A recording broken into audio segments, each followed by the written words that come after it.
안녕하십니까. 평양만사 김길선입니다. 실용절대주의 북한학, 오늘은 제84강 북한 주민의 사회생활 편에서 전 시간에 이어 김일성 족속이 수립한 전위민족 숙박검열 제도와 관련해서 북한에서 정책 담당 기자로 생활하는 정기간의 고찰과 그 다음에 북한 주민, 특히 평양 시민으로서 직접 겪어보고 들은 그대로 근년에 탈북기순한 여러분들이 알려준 자료의 근거에서 첫째, 숙박검열의 내용은 무엇인가? 둘째, 숙박검열은 주로 어느 시간대에 하는가? 셋째, 숙박검열 시 수상하거나 불법 행위가 적발되면 어떤 고역을 치르는가? 이런 순서로 알려드리겠습니다. 그러면 먼저 김일성 족속이 수립한 숙박검열 제도에서의 숙박검열 내용에 대해서 겪은 그대로 알려드리겠습니다. 사실 전반적 북한 주민사회는 김일성 족속이 1960년대 말부터 평양시를 시작으로 수립 가동을 시작한 이 숙박검열의 검열 조항 및 내용에 대해 전혀 모릅니다. 문서로 본 적이 없습니다. 저 역시 그 분야 출신이 아니기 때문에 숙박검열 관련 극비공개 법적 규범이나 관련 조항에 대해서 모릅니다. 절대다수 북한 주민사회도 역시 평생 툭하면 들이닥치는 숙박검열에 임해도 도대체 무엇을 검열하는지 잘 모릅니다. 그 정도로 김일성 족속은 그 구체적 사실과 관련된 비공개 문건이 북한 밖을 벗어나면 국제사회로부터 상상을 초월하는 지탄을 받을 것이 뻔하기 때문에 극비 중에 국비로 관련 모든 문서들을 취급합니다. 이 점을 알려드립니다. 그러면 숙박검열의 내용은 무엇인가? 대체입니다. 첫째, 숙박 등록 승인 없이 타인이 집에서 숙식하는 자를 색출하는 것을 기본으로. 두 번째, 식구가 모두 집에서 자고 있는가? 또 셋째, 식구 중에 없는 자는 누구이며 왜 무엇 때문에 집에 들어오지 않았는가? 넷째, 무엇을 급히 숨긴 기색은 없는가? 다섯째, 집에 특별한 퍼짐 같은 것을 드린 것은 없는가? 등등. 제가 숙박검열을 받을 때마다 관찰한 조항이 대체로 이렇습니다. 왜? 그 숙박검열 요원들이 매번 매 방은 물론이고 베란다가 있으면 그것까지 훑어보고 단층집이라면 조금이라도 수상하다고 판단하면 창문까지 열어서 바깥을 훑어보기 때문에 그렇습니다. 제가 1980년대 중반 평양시 평천구역 평천 이동에서 단층집 생활도 해봤기 때문에 단층집 창문까지 열어본다는 걸 알고 있습니다. 1960년대 말부터 34년간 평양을 중심으로 살면서 수백 번도 더 당한 숙박검열을 통해 우와 같은 나름의 선을 지었다는 점을 알려드립니다. 다음 두 번째입니다. 숙박검열 시 수상하거나 불법 행위가 적발되면 어떤 고역을 당하는가? 이것 역시 직접 겪어보고 오늘날까지 전해들은 그대로 알려드리겠습니다.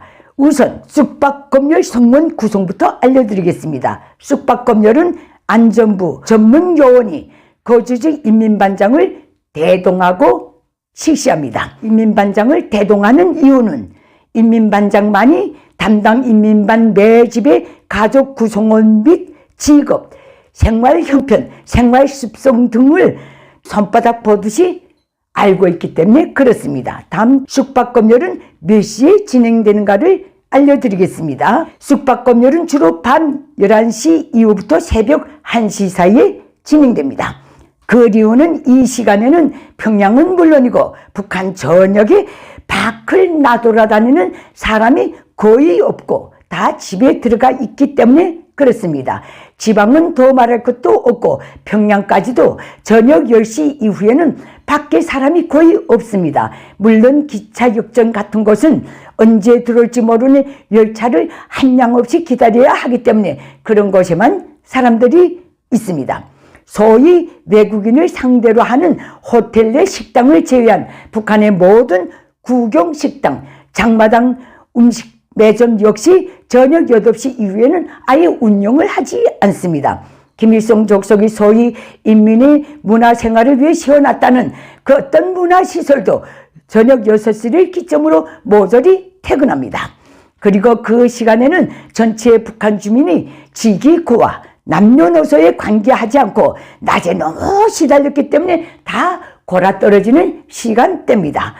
이런 시간에 숙박검열이 들이닥칩니다.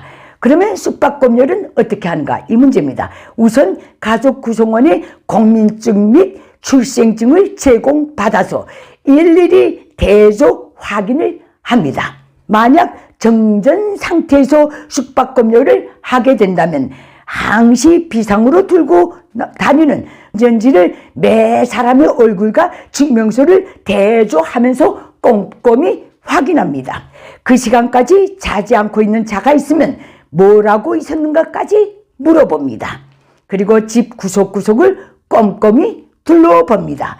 몇 년 전에 탈북해서 대한민국에 들어온 분에게 지금도 이렇게 하고 있는가? 라고 물어봤더니 지금은 단층집 옆에 붙어있는 바깥 창고까지 뒤진다고 하더군요.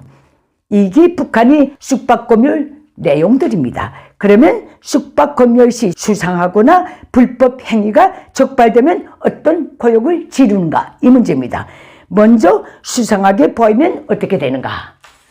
이것부터 말씀드리겠습니다. 그리고 이 문제는 제가 평양에 거주하던 1994년경에 직접 겪은 사례로 설명을 대체하겠습니다.